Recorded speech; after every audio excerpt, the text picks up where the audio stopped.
wonderful, beautiful, brilliant Mel V. Yeah.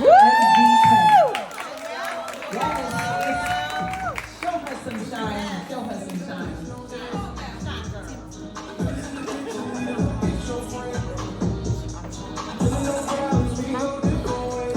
I'm back.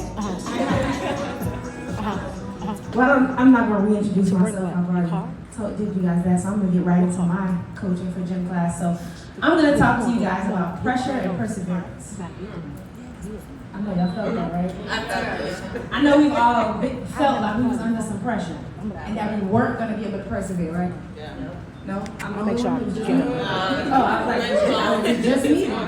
Talk to myself then. So I often tell people we always want things, there's things that we want, but you can't dream to go in the river, but then be scared of how cold or how deep it is. Come on. Come If on. you're gonna go, you gotta go. That's right. But understand that when you go, there may be deep ends, it may be cold, but you gotta be prepared for that. And that's no different than everything else we do in life. When you want something and you're gonna go for something, understand that there's gonna be trials and there's gonna be tribulations and there's gonna be hiccups. But know that it's with purpose. Right. So the time, you know what Leah said, there's purpose in that. And that's the same thing with dealing with pressure. So I wanna encourage, don't run from the pressure, push through it. So the purpose, the pressure that we come through is there because of the calling. If you were going through something and there was no pressure and there was no weight on it, it should lead you to question, well, what am I really doing? Why? If it was just seamless almost. Because there should be some sort of pressure, some sort of push through, something that's driving you beyond where it is, if it's supposed to be where it's supposed to go. So don't run from the pressure. You gotta push through it. And sometimes we catch ourselves running and running and running, and we wonder why we can't escape what we're trying to run from. And the funny thing is, it's like a car. Like, no matter how fast you drive a car, the car can't outrun the road. Drive it as fast as you want, the road is still gonna be there. And that applies to running and succumbing to the pressure. So for me, when I look at pressure and perseverance, I feel like pressure does 4 things. And I'm gonna kind of break down what those 4 things are and what I feel like the purpose of the pressure we go through is. And the first one is confirmation. I feel like when we go through these moments of weight and pressure, it's for a sense of confirmation. One, when you're going through that, that's the confirmation that you're doing what you're supposed to be doing. It's the answer to, am I doing the right thing? Am I going where I'm supposed to be going? That pressure is telling you, yep, we're heading in that right way. Because if you're going in that right way, that means that there's something on the other side that the devil and that the haters don't want you to get to. So they put this pressure and they put these things in you to deter you from continuing to go wherever you're supposed to go. So the first thing is that pressure is confirmation. It's confirming that I'm doing what I'm supposed to do, I'm going where I'm supposed to go.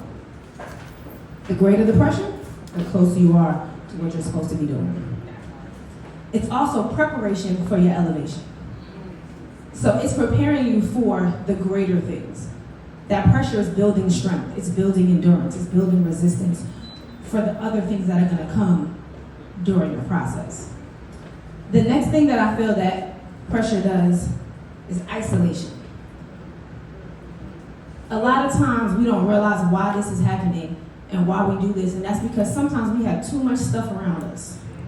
We got too much people, we have too many distractions, we have too many things around us in this time where we can't hear.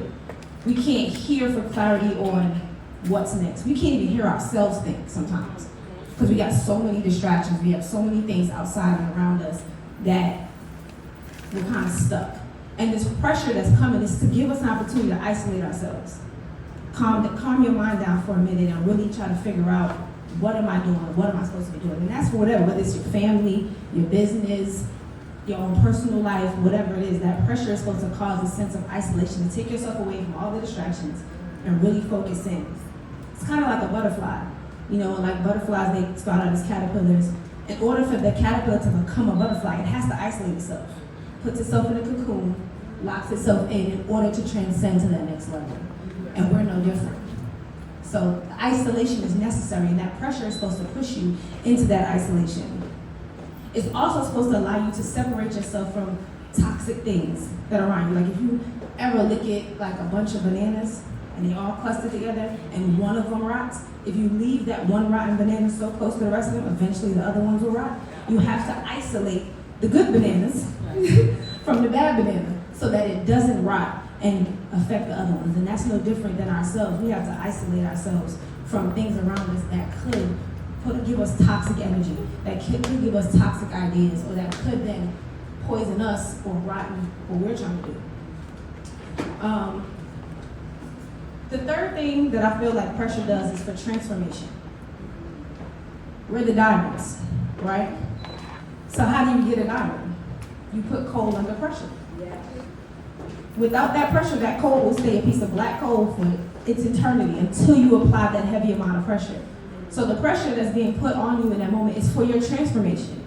It is for you to change from that piece of coal into that diamond. It's putting for you to transform your mindset. Change how you think. Change how you look at things. Change how you respond to things. Sometimes it's not so much what is being done to us, it's what we're doing, how we're acting, how we're responding. So that transformation is not only physical, it's also internal. Transform you. So that pressure is supposed to create a change in whatever it is, your actions, your mindset, your drive, whatever it is that is hindering you. That pressure that you're under is supposed to evoke some sort of transformation. It also is supposed to apply that pressure is supposed to be a part of transformation and healing. Like if you cut yourself really deep, the first thing you do is tell you what? Apply pressure. Because without the pressure, the bleeding won't stop. You'll bleed out.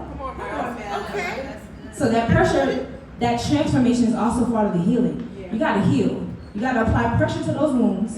It's gonna hurt. You get cut, you put the pressure on it hurts. But what's more important? The temporary hurt of applying pressure to stop the bleeding, or the eventual bleed out? You gotta apply pressure. Okay.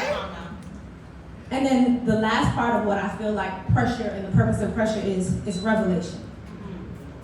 Pressure is supposed to make you think about something else. And it's revelation for a number of things. The first thing it's supposed to be, pressure does is, you ever notice when you start going through stuff, and you get pressure, all this pressure stuff's happening, the people around you change? That's a revelation. It's there to teach you who's really here. The pressure of the pandemic, was going through COVID, all that pressure and everything, in that moment you realized who was there and who wasn't. What was important, what wasn't. Because of the pressure of that. That's the revelation. That pressure is supposed to invoke that. It's supposed to help you have a revelation about your strength. Learn about yourself. How strong are you? What can I endure? What can I tolerate? What can I push through? Because a lot of times we think we can't do something because we've never been put in a position to do it. So that pressure is supposed to push you outside of your comfort zone. It's supposed to push you in a direction that you didn't really think that you could go into. It's not so much about the struggle of the pressure or the pain of the pressure or the weight of the pressure, and sometimes that's what we get caught into. We get so inundated with dealing with the pressure and the weight of the pressure that we don't take the minute to figure out why or the purpose of the pressure. And there is a purpose. So in that, with all of what I've said, the transformation and the revelation, all of that requires some level of selflessness. I need y'all to know that selflessness is not selfish, it's self-care. Pressure, don't run from it. Push through it, because I promise you, if you push through the pressure and you go through the transformation and you get the revelation and you become obedient to the confirmation, that coal will become a diamond.